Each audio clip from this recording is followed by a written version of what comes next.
আশা করি সকলে অনেক ভালো আছো, আমরাও অনেক ভালো আছি। তো চলে এসেছি, আজকে হচ্ছে হ্যাপি নিউ ইয়ার, মানে ঘড়িটা নিয়ে আসছি, তারপর বলছি কখন হ্যাপি নিউ ইয়ার। এখনো 9টা 13 বাজে, অর্থাৎ আজকে আজকে আজকে 12টার পরে 12টা থেকেই হ্যাপি নিউ ইয়ার। আজকে নিয়ে এসেছি হ্যাপি নিউ ইয়ারের ভিডিও। তো এইখানে হচ্ছে 2024, দেখো এখানে 2024। আরে আমি চাপ দিয়ে 25 বানাই দিছি, দাঁড়াও। তোমাদের জন্য আমার ঘড়ির টাইম এমনি চেঞ্জ হওয়ার ছিল, তাই চেঞ্জ হয়ে গেছে। তোমাদের জন্য কিছুই না, তোমাদের জন্য কিছুই হয়নি। তোমরা তো আমার প্রিয় লাভলি লাভলি গাইস। মানে আজ না, এত কথা বলস কেন তুই? শুধুমাত্র তোমাদের কারণে আমি সালটা ঠিক করতে পারছি গাইস। ধন্যবাদ আমাকে এত আশীর্বাদ করার জন্য, আমার ঘড়ির জন্য এত প্রার্থনা করার জন্য। তো এখানে আমি দেখাইতেছিলাম যে 2025 উপলক্ষে আমি কি আঁকছি সেইটাই। আর কৃষ্ণের ওই হাসিয়ালা ছবিটা দেখে আমিও ভেটকাইতেছিলাম। তো তারপরটা দেখতেই পাচ্ছ, এটা হচ্ছে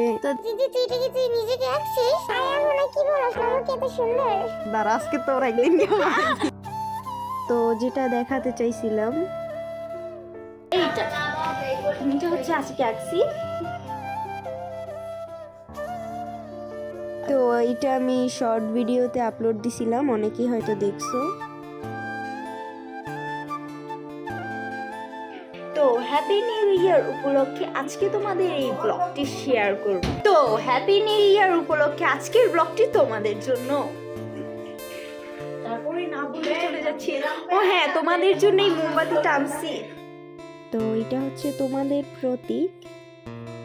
কেউ যদি আগুনের আংটি চাও, এটা তোমাদের জন্য। আমার মুখ দেখলে বোঝাই যায় যখন কাউকে শয়তানের লারে তাদের অবস্থা কি হয়। তো এটার অবস্থাটা ঠিক, তাও নিপতেছে না, নিপবে না।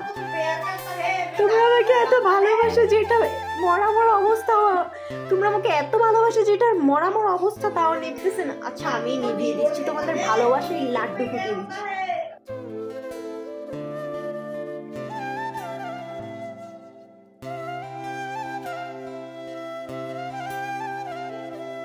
বুঝলাম না এটাতে কি হয়েছে।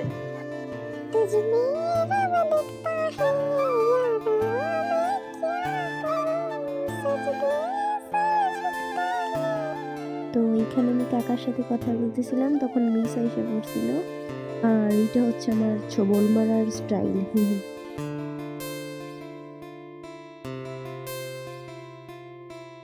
আর এখানে দেখো জয়া বৈশা মায়ের মাংস কাটা দেখতেছে।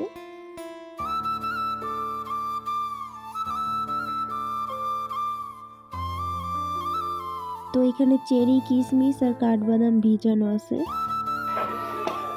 তো বাদামগুলোকে ছুলতে হবে, এই যে এইভাবে সাদা করে ফেলতে হবে। দেখো দয়া করে কেউ হাসবা না, কারণ আমি জানি আমি উল্টাপাল্টা কথা বলতেছি, কারণ কাঠবাদাম ছুললে তো সাদাই হবে, তাই না? তো বলতে বলতে ছুলা শেষ, এবার আমি এগুলো সব কাটবো। তো এখানে আমি একটা কিশমিশ যাই হোক ওই একই হইল, একটু খাইয়া দেখতেছিলাম।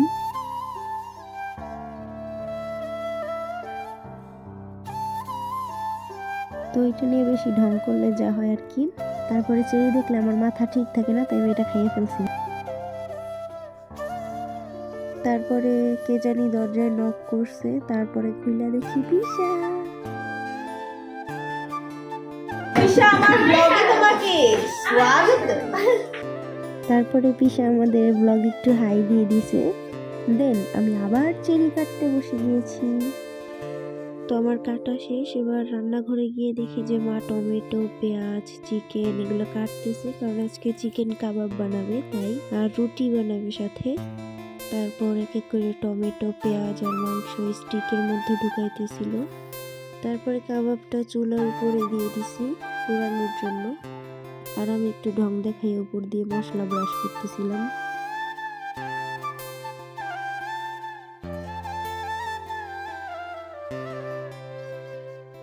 তো এখানে আমার মিস রুটি বেলে দিচ্ছে আর আমি ওগুলো হাসতেছিলাম। তো ক্যামেরাটা সামনের দিকে ফেরানো ছিল, এই জন্য আবার ডান হাতকে বাম হাত মনে করবো না। তো এখানে হচ্ছে আমার মা কেক বানাইতেছে, আর যদি এটা ফুল রেসিপি চাও তাহলে আমার মায়ের আইডিতে যাইতে পারো। তো এবার আমরা চিকেন কাবাব আর রুটিটা খাইয়ে নেব। আমার বোন রাক্ষসের মতো খায়, মানে ভদ্র রাক্ষসের মতো খাইতেছে, বলতে বলতে চাইলে। আর এই পাশে দেখো আমার মিনুও খাইতে চলে আসছে। আমরা যখনই খাই না কেন এই ছেলেটারে যতই খাবার দিই করে পেট ভরে না আমাদের খাবার না খাইলে। তো তাড়াতাড়ি খাওয়া দাওয়া শেষ করে আমরা বাইরে হয়ে পড়ছি, ছাদে যাব। তাই যেই দেখছি 10 মিনিট বাকি এমনি দৌড়াইতেছিলাম। পুরো অন্ধকার, আর এর মধ্যে আমাদের ক্ষমা না দেখাইলে ভালো লাগতেছে না, তাই দেখা নাই।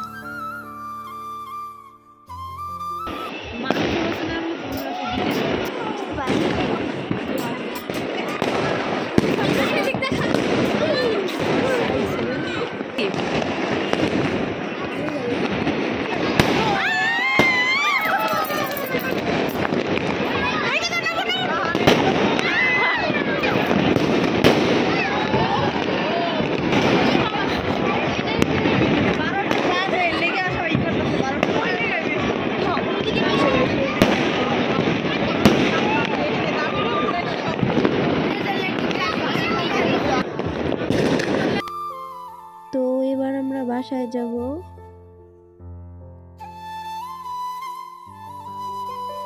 সবাই আস্তে আস্তে নিচে নেমে পড়তেছে। তো আইসা ঘুমাইয়া পড়ছিলাম। এটা হচ্ছে পরের দিন, মা কেকটাকে খুলা কাটতেছে। দেখো কতটা সুন্দর হয়েছে কেকটা, খাইতেও কিন্তু অনেক মজা হয়েছিল।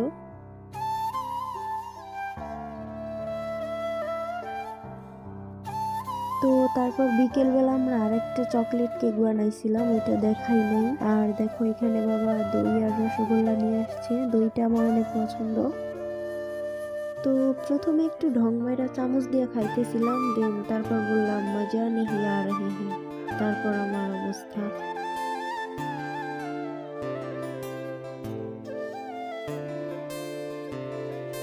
কেউ এটা দেখে হাইছে না, কারণ আমার নিজেকে কৃষ্ণ কৃষ্ণ ফিল হইতেছে। এখন রসগোল্লাটা খাবো, কিন্তু এটা খাওয়ার পর আমার রিয়াকশনটা দেখে বুঝতেই পারতেছে এটা কেমন লাগছে আমার কাছে খাইতে। তো আজকের ব্লগটা এই পর্যন্তই ছিল। ভালো লাগলে লাইক, কমেন্ট এবং শেয়ার করে দিবেন এবং চ্যানেলটিকে সাবস্ক্রাইব করতে ভুলবেন না। বাই।